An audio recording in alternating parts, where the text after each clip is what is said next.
The morning I walked into that building, I already knew something was wrong. I had felt it the night before. The way you feel a storm before the sky changes a tightness behind my sternum that no amount of deep breathing could loosen. I told myself it was nerves. I had been telling myself that for 3 years, every time my brother walked into a room and the temperature dropped 10 degrees, I pressed the elevator button and watched the numbers descend. 14, 13, 12. I smoothed the front of my blazer and checked my reflection in the brushed steel doors. My hair was pulled back. My badge was clipped straight. I looked exactly like what I was, a senior financial analyst at Caldwell and Meredith, 4 years in, 29 years old, and still somehow the person everyone in my family treated like she was borrowing a seat at the grown-up table. The elevator opened. My brother stepped out. He was already in his suit, already wearing the expression he reserved for people he considered beneath him, which, when it came to me, was every single day. He was 7 years older, broader in the shoulders, and he had learned a long time ago that physical presence alone could make me step back. I had spent years unlearning that instinct. That morning, I thought I had finally beaten it. I was wrong. He stopped directly in front of me, not to the side, not passing through. He planted himself in the center of that elevator threshold and looked at me the way someone looks at something they found stuck to the bottom of their shoe. "You're actually here," he said. "I work here," I said. "You work under me," he said. "There's a difference. And if you think showing up to this presentation today changes anything, you need to go back to whatever fantasy you've been living in." I kept my voice even. I had practiced this. "I'm presenting the Q3 audit findings. That's my assignment. That's been my assignment for 6 weeks." He laughed. Not a real laugh. The kind that's designed to make you feel small. I reassigned it. "Didn't HR reach you?" I stared at him. No one reached me. Huh. He tilted his head, and there was something in his eyes that wasn't surprise. It was satisfaction. He had known.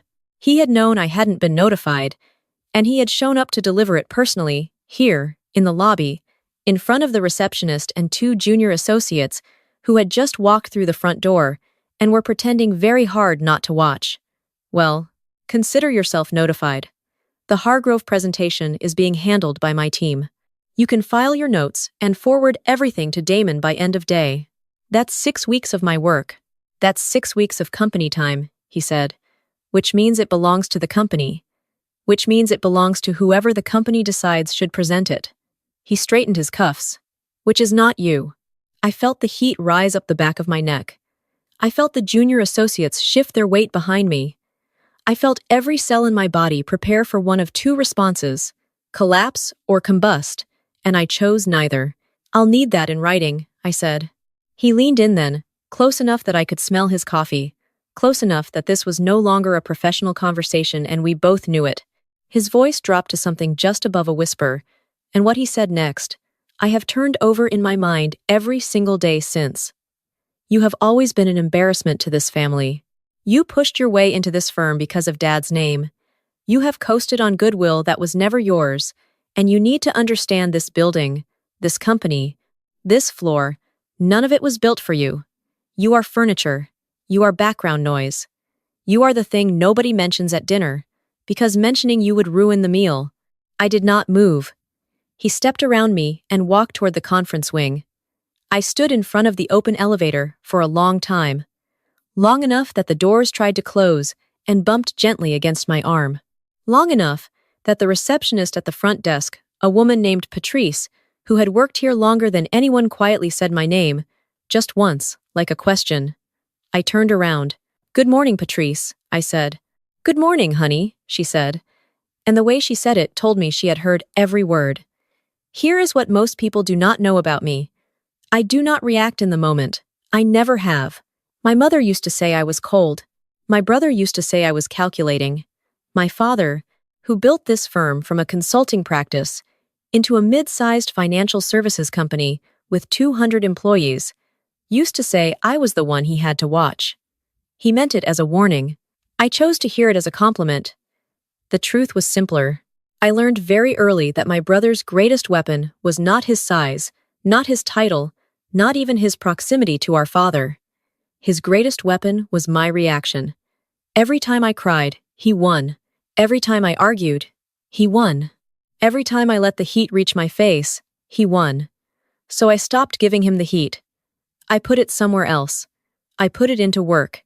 For 3 years, I had been quietly doing something that no one in that building knew about, except one person, a woman named Renata, who sat 2 desks down from mine, and who had come to me 8 months ago, with a question she was afraid to ask anyone else.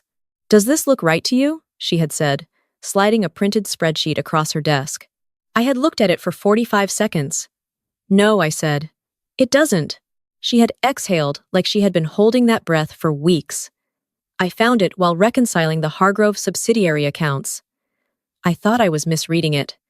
I ran the numbers 4 times. I ran them myself. Then I ran them again. Then I pulled every related document I could access through my analyst credentials and cross-referenced 3 years of quarterly reports. What I found was not a misreading. It was not a clerical error.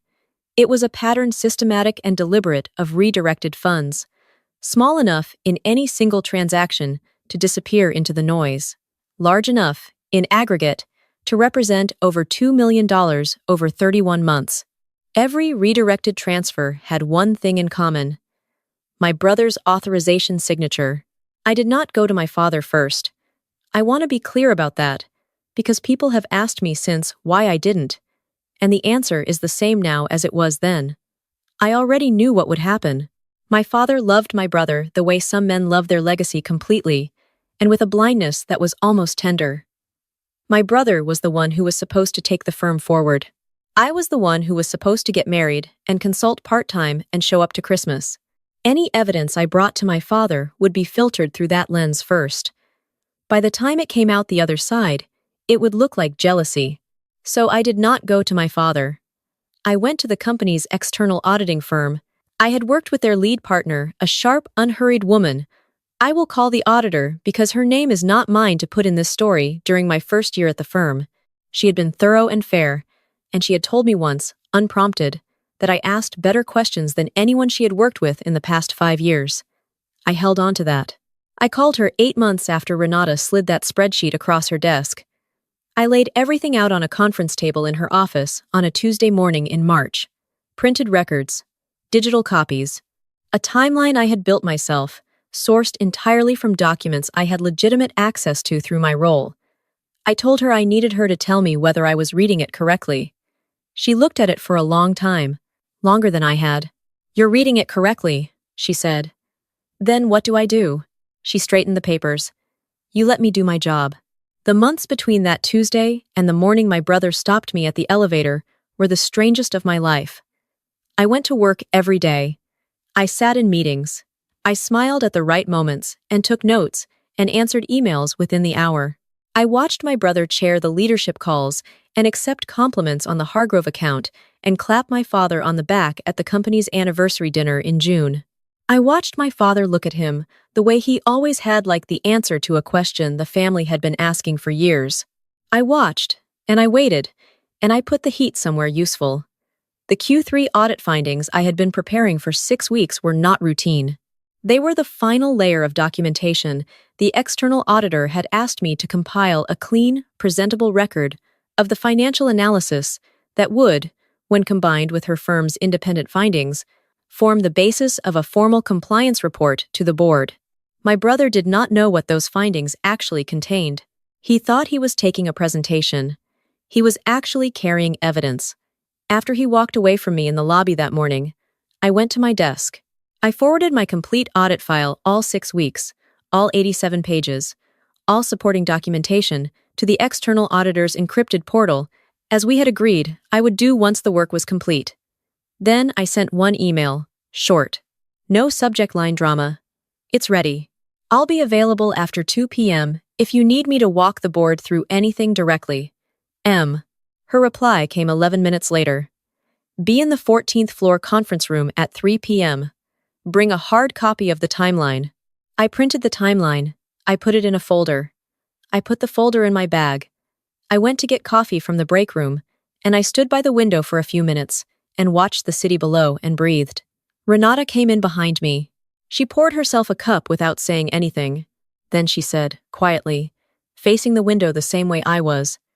Is today the day? I think so, I said. She nodded slowly. Are you scared? I thought about it honestly. Not of what's going to happen, I said. Just of the part right before it. She nodded again. That part always feels the longest. She was right. It did. At 10:15, I was called into my father's office. He was standing by his desk when I came in, which was unusual. He was a man who sat. He conducted most of his conversations from behind that desk, using its width the way some men use height. The fact that he was standing meant something had already been said to him. Close the door, he said. I closed it. Your brother tells me you made things difficult this morning. I looked at him. He blocked the elevator and told me I'd been removed from a presentation I've been preparing for 6 weeks. He didn't notify me through proper channels. I asked for written confirmation. That's not making things difficult. He's the VP of Analytics. He has authority over project assignments. I understand that. I kept my voice exactly where I needed it. Not aggressive, not apologetic. Level. I didn't dispute his authority. I asked for documentation. My father looked at me for a moment. He had my same eyes, which I had always found slightly disorienting. You've been here 4 years, he said. And the way he said it made it sound like something I had done to him personally. You've been given every opportunity this firm could offer. I know that. Then why is it that every time there's friction, it comes back to you and your brother? I thought about 87 pages. I thought about 31 months. I thought about Renata's face when she handed me that spreadsheet. I don't know, Dad, I said. Why do you think that is? He looked at me for a long time. Something moved behind his eyes, not quite understanding, but the shadow of it, the shape of something he wasn't ready to name yet. Go back to your desk, he said. I went back to my desk. At 1:47, my brother sent a company-wide email with his name on the Hargrove presentation. He had added a cover slide with his photo and a summary of the account history. He had not changed the analysis. He had not touched the numbers. He had simply put his name on 6 weeks of my work and sent it to 68 people, including my father and every member of the leadership team. At 1:52, I got a message from a junior analyst on my team that just said, "Did you see that? That's your work." At 1:55, I picked up my bag, took the folder with the timeline out of my drawer, and walked to the elevator, 14th floor. I had never been to the 14th floor. It was where the board met. It was where the external auditors came, when they were not just reviewing, but reporting. The elevator doors opened onto a hallway, with darker carpet and better lighting, and the particular silence of a space where decisions get made and don't get appealed. The auditor was already there.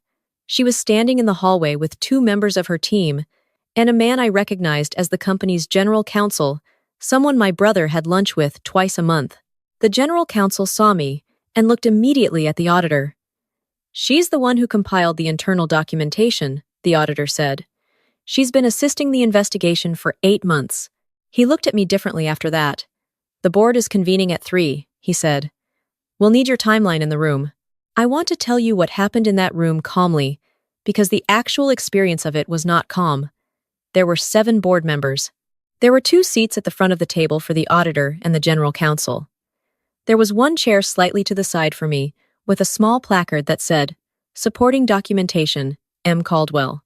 My last name, my father's name, my grandfather's name, stamped onto a card in a room I had never been allowed to enter.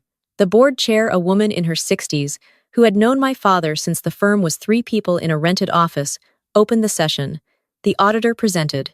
The general counsel spoke about legal exposure and mandatory reporting. I was asked twice to walk the board through specific sections of the timeline, and both times I stood up, pointed to the correct rows, explained the documentation trail, and sat back down without shaking.